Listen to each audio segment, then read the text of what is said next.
Hi there, I'm Mark. Have you ever seen a house with solar panels and thought, what's this all about? Does it even work? Is it expensive? You're not alone. Solar has been growing steadily. In fact, Texas is currently the second highest ranking state for solar power use and installation. Why? Well, for starters, solar prices in Texas have dropped roughly 45% over the last 5 years.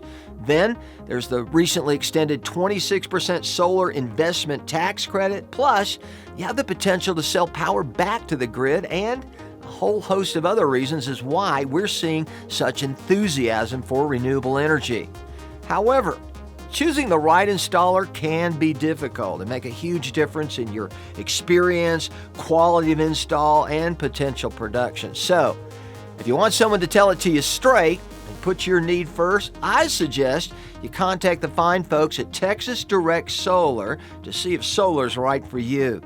Now, Texas Direct Solar is a family-run and Texas-proud company that believes in straight talk, fair pricing, and is serious about sustainability.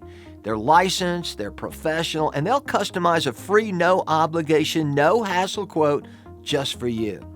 But to be fair, solar's not for everyone. For example, if you don't own your own home, or if you have a super shady roof, or you can't take advantage of the tax credit, then it's probably not a good fit. If you want to learn more, all you got to do is click the little button somewhere on this ad, answer a few quick questions, and the fine folks at Texas Direct Solar will take care of the rest. It's that simple.